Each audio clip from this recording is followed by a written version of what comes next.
Alright, so we're from Team 2177. I'm Brianna. I'm Kim.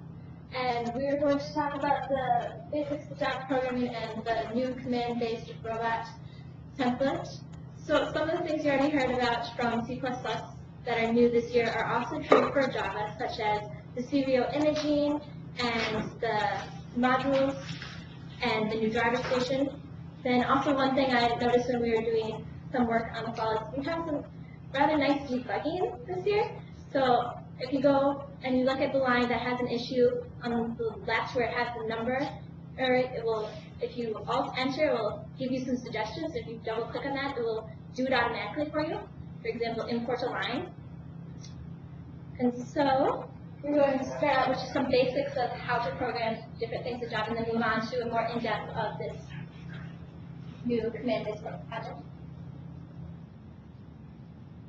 Okay, so variables include integers, floats, double booleans, strings, and also an example of this is you do public class centers, and then we do each, like there's a boolean right there that would be false. So another way to just construct and initialize them is breaking it up. So you say what type of variable or motor it is, and for example, a servo we named by arm, and then down below you say what it is set to. For example, a boolean is false, the by arm is the servo.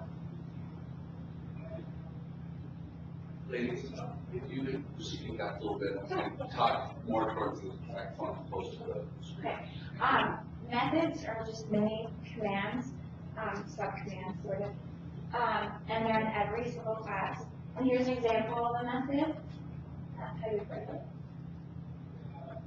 So in if-else statements, if you want something to happen, if something is true and only if it is true, you would, for example, say, if this button is true, just do this, otherwise do something else. So then loops are really nice if you wanted to do something while something is true or for a certain amount of time. While loops are just for as long as while something is true, and for a certain amount of time, and for a certain number of durations of the loop. Oops. So now we'll focus a lot more on this new command-based robot template and how it is used in Java. So I've noticed this year working on it. It will make programming the simple programs a lot more complicated, but then the complicated programs are a lot more simple. So you're divided into subsystems and commands, as was mentioned earlier. It's a lot easier to make little adjustments throughout the season. For example, if it's suddenly decided you don't want to use a Victor, you instead want to use a Jaguar, you can just change that in your subsystem, but it doesn't affect the code in the commands or command groups. And then it's just a lot more spread out, so it's easier to tell where your code is and what it does. So subsystems are the parts of your robots, which includes elevators or arms or anything like that. And you have to make a subsystem, for each class. Oh, sorry, you have to make a class for each subsystem. So in each subsystem class, make sure you initialize any motors and sensors that are associated with that subsystem, and create the methods that outline what this subsystem can do. So for example, in our robot we had an arm that will attach to the pole to release the mini-bot. So you would initialize the servo that would turn that on, and you would get the instance of your subsystem class. This is provided when you create this class. And then down here you just create some methods of what it does, as for example, setting the servo to 0.5 to release the arm. Okay, and then there's commands, and those are classes that use functions of subsystems. And you have to call on commands to run the robot main template. and you need a class for each command. So then we're just doing an example that went with that arm again. So we have a command that's called release bot. This will actually release the arm holding the mini bot. We need to get the instance of the subsystem that is that arm right here. And then down below we will actually call on the method that will release the arm from the subsystem class. Then, as was mentioned earlier, you can do some commands simultaneously, and you can do this in command groups. So command groups, you can have them run directly in a row or simultaneously.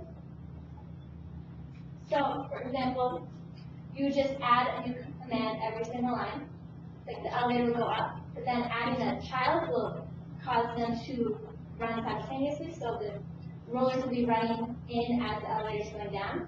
Then the elevator will go up and the tube will spin out. And then the OI template initializes the buttons and switches. And it basically connects the buttons with the program. So if you press a button, it'll call that certain things so the robot knows what to do. So, for example, in our OI class, we created a button which is called forward. We said it was the button 8 on the digital I/O.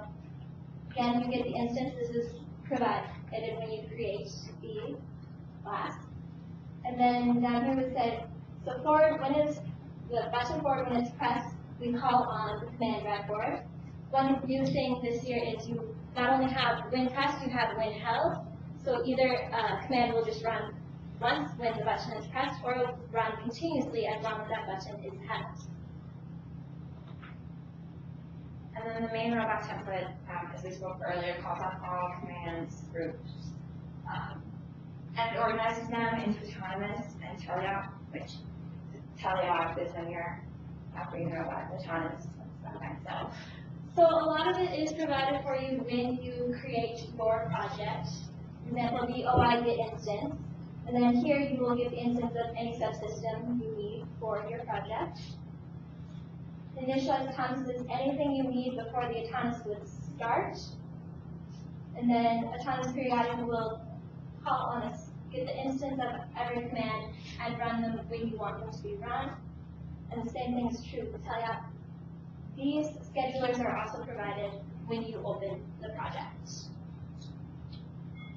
And that is all we have. If there are any questions that we can answer. What's the main defining attribute of programming in Java? Well, for me, it's mainly if you think linearly and you can't think visually, it's a really good language to use. I know I have difficulty with that view because I think with words, not with pictures. It's more the type of way you think.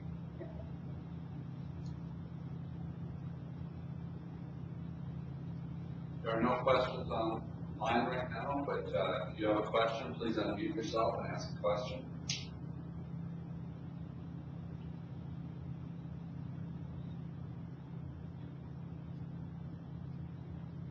How well did your program work last year? Did you find many glitches, or was it pretty smooth to run through? It was smooth, more or less.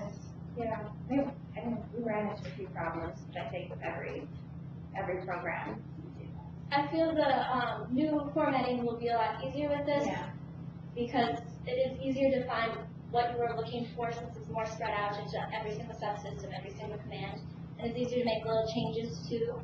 Changing the type of motor you want to use in the subsystem won't affect the command. It'll just affect what you have in that file. Yes. I guess, how would you feel about how quick it was, like, starting the program, getting the basic structure out there until having to do some simple things with the rollout? I feel this actually went pretty quick because if you just start with saying, we need these subsystems, you can just write what subsystem and classes you need, and then say, I want to do this with this subsystem. So you move on to the commands. And you want to string them together, move on to command groups. And then connect your buttons and switches and the OI with the various commands. So with your personal experience, like, half an hour, you had something running, or? I feel you could if you knew what you were doing when you got started. Yeah. If you're doing it for the first time, you might need a little more But time to you learn had that. the experience, how was it for you? Well, when I started, I hadn't really done it before, so it took a while longer, but now that I have the experience, once we get to the season, writing code, I feel we'd be able to do it a lot quicker than we have in times past.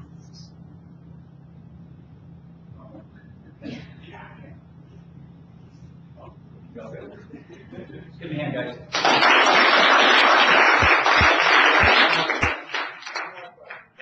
It appears that this command center